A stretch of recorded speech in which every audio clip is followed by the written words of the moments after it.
Good afternoon, good morning, good evening, good night, whatever time you're watching this. This is how to take a week off coaching without losing all of your clients. I originally typed in losing 5 million clients, but with the font, you couldn't really read it properly. So yeah, this is actually a special request. Megan, if you're watching this, mate, this is for you. Essentially, all of us that have been coaching for a period of time have stressed ourselves out about, right, how do I take holiday? How do I take time off? What happens if I leave my phone at home and I'm going to get fucking anxiety from not being able to talk to people? So this is going to be a step-by-step process of how you can overcome that. Okay, so step number one, understand why. What do I mean by this? You don't need to know why you need time off holiday, but I wanted to type this to get you guys thinking, right? Everyone gets 20 days, and a lot of us get way more than 20 days of annual leave per year. So why shouldn't you as a coach? I know coaches out there at the moment. I'm good friends with quite a few coaches that over the space of a 12-month period only took like 5 days holiday, which is absolutely fuck all. Now, don't get me wrong. I do believe that as a coach, if you're going on a week's long holiday 4, 5, 6 times a year, you can expect to lose clients. Okay, we need to be realistic with that. Only because this isn't me saying don't take your holiday, but this is me saying understand that as a coach, one of the benefits is that you can work from anywhere in the world. You can work from your living room, your kitchen, your office, wherever you've been. You can always be available to your clients, but your clients sometimes they're going to need you a little bit more. Okay.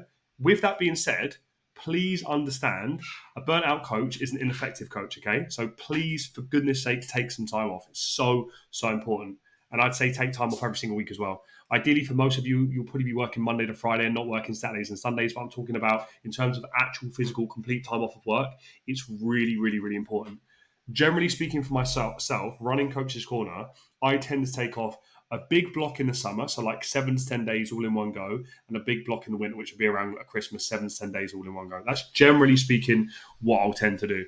I do know that though in the past I've gone entire years and only taken like 3 or 4 days off, so I do know that that's something that I probably need to work at. Okay, so step number two. Close beforehand. Okay. In my opinion, you shouldn't be taking on brand new clients. If you literally take on a brand new client, you set them up, you go, right, we're going to do your first check in. Oh, no, wait, hold on, I'm going on a 2 week all inclusive holiday. It doesn't set a very good impression. So, personally, let's say you've got a holiday booked for August and your holiday's all booked, it's set up, you're ready to go. You've got 1 week's off, right? If you have a consultation call, someone joins on board, then immediately you say, "Oh, by the way, although you've paid me, you paid the money, you've done the subscription, all these different things, you're not going to receive your first check-in for another 2 or 2.5 weeks." You're not creating a very good start for that client. You're probably going to see some drop-offs. So if you know you've got a holiday coming up in 2 weeks, I'd probably close about 2 weeks prior. I do definitely believe that you can still have people joining closer to that. I wouldn't close for like an entire month. I think it's overkill, but I think 2 weeks should be around about the sweet spot. Okay. So, um, step number three, tell clients 1 month in advance. Let them know how long, what changes, what ground rules you'll have in place, and run them through what they'll need. Okay. Example, can they lean into the group chat? If they're stuck with their carbs, their fats, their proteins, if they're stuck with like a meal idea. Clients know for me right now, if they jump into that community, they're going to get a lot of people helping them out with their nutrition. So don't be afraid to jump into that community. What guides have you got? Have you got guides on improving sleep? Have you got guides on improving training? Have you got guides on, have you got like a video library that they can lean into? Make the goal and process as clear as possible before you head away.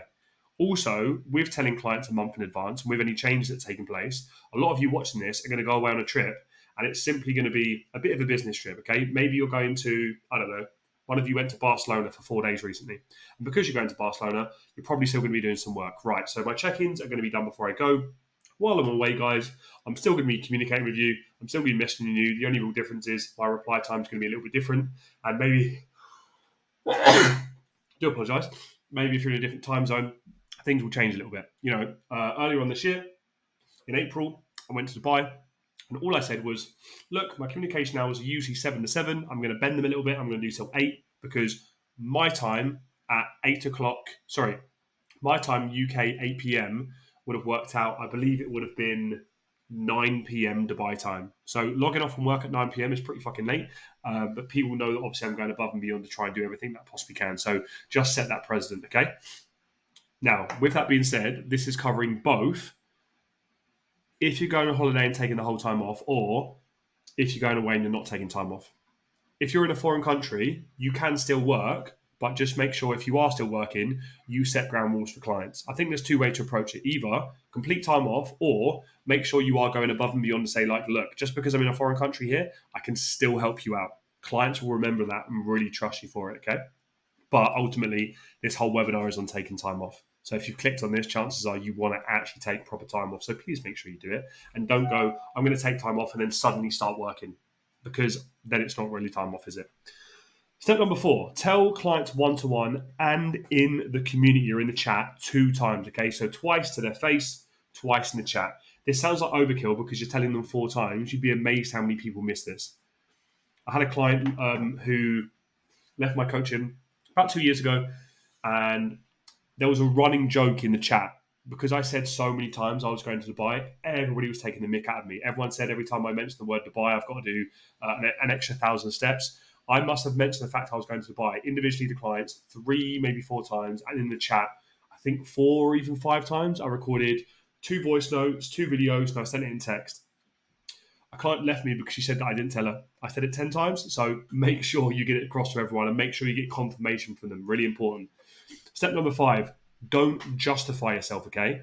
But do explain. Ultimately, we all need holidays, okay? And that includes yourself. Don't say, oh, well, I've been working really hard recently and da-da-da-da. No, you deserve a holiday, okay? By the way, mate, I'm going away on holiday. Here's the ground rules. Here's what to expect, da-da-da-da-da. So, step number 6. Wow, Macway. That's a good spelling. Make the last check-in very clear and potentially shift things a touch so they don't miss out. What I mean by making it very, very clear is if you know you're not going to be checking in with someone, instead of it being a week gap, it's a 2-week gap, go, right, next 2 weeks, here's what you need to do. Here's what to expect with your food. Here's what to expect with your training. If you run into any issues, these are things I'd like you to implement. A, B, C, D, E, da-da-da-da-da. Make it as clear as you possibly can. Any issues you think they may run into over those couple of weeks, make sure you've covered it in the check-in. This is not the time to do a 3-minute check-in. These check-ins are probably all going to be about 10 minutes long, maybe even longer than that. I don't know. But they're going to be very detailed because you're going to be making sure that you're setting clients up for 2 weeks, not just 1 week, okay? So remember that. Also, if you are going to be shifting things around a little bit and you don't want to leave a 2-week gap, let's say you've got a client who is in the last 4 weeks of their diet and they're going to went on holiday and it's a really important thing for them. Okay, in this occasion, I would definitely make exceptions. I would say to them, look, I'm going to be away for a week. Your check-in's usually on Monday. We're going to run from Monday. I'll go away on holiday. We come back around again, and the next check-in's going to be on, say, on Wednesday or Thursday. So instead of waiting the usual 7 days, and maybe waiting 9 or 10.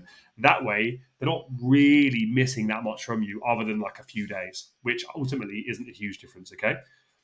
Because otherwise it can be a 2-week gap. But again, set that precedent with different clients. I've actually said it in the past where I've swiped clients to my regular WhatsApp while I was away in Dubai because they were in their first few weeks of coaching and they needed a lot more help and support. And for the first 3 days I was in Dubai, I was like, right, for these 3 days here, it's a Monday, Tuesday, Wednesday. I'm going to be pretty busy anyway. We'll communicate. And then the Thursday to Friday, the Saturday, Sunday, literally my phone is off. I'm not working. I'm not communicating. I'm not doing anything. As long as you set those ground rules before you go, I think that's pretty important. Step number 7, show me what you can do, okay? Challenge them to surprise you. I said this to a few clients when I've gone away on my recent trip. I said, look, I want to come back and I want you to have shocked me with how many results you've been able to achieve. You've got 10 days to blow your results out of the water, and I want to come back to a really good check-in. Let's see what you can do. To a lot of people, that's actually worked really, really well. Number 8, run internal challenges and ask free clients to jump in for accountability. Those clients that have been on board for the longest, have achieved the best results, are the absolute cheerleaders within your community, and basically are the biggest extroverts. Build a challenge and get them to hold everybody else within it. I can think of a few people off the top of my head that have been fantastic for that within Coach's Corner, who are really chatty and love getting involved in the community. Message them separately and say, hey, I'm away on holiday. I've got this challenge running. Obviously, it's going to be finishing about a week after I come back. I'd massively, massively, massively appreciate it if you can jump in and do a little something for me. And as a thank you, you don't have to say it from the front end, but back end would be great. As a thank you, send them like some pre-workout, a tub of protein, something just to say, look, appreciate it. I was away for a week. I didn't talk to anyone. I didn't communicate with anyone. I didn't do any work. But you jumped into the chat and you kept it going. Really appreciate you for that. Here's a tub of protein. That's quite a nice little touch because I think I'd rather do that than just sending them some money because then it feels like you were just paying them to work. Ultimately, they were just doing you a favour. So, do apologise about the runny nose. Step number 9, maybe make this a working holiday.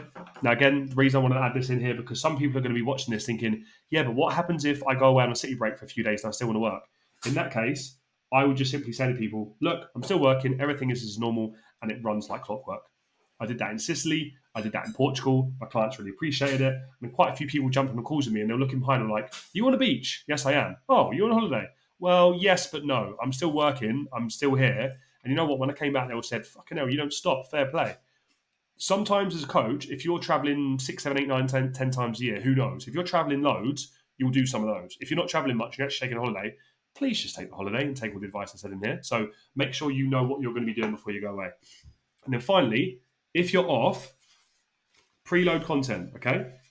Organize content ahead of time. Get yourself at a coffee shop, write everything out, schedule it all out, schedule some posts. You can actually schedule posts within Instagram and stay awake from work and ultimately understand if someone leaves, they are probably going to fucking leave anyway. Don't let this stop you from going away. Every single time without fail, I go on holiday, I come back, people have left. They haven't left because I've not communicated with them for 3, 4, 5 days. They've left because they had an inkling about it anyway. The teacher's left the room and they've gone, you know what? I'm going to leave now. Believe me when I say this, I've been running this for a long, long time now. Every single time I go away, without fail, clients leave. Never let that stop you from going away on holiday because you need a holiday as much as the next person. And if they've left you because you've gone on holiday, that person's a prick and you should be working with them anyway. All right? So, guys, I hope it's been a helpful video. If you've got any questions about how to take time off on holiday, rewatch this, or drop me a message privately. Enjoy your holiday, and I'll speak to you all soon.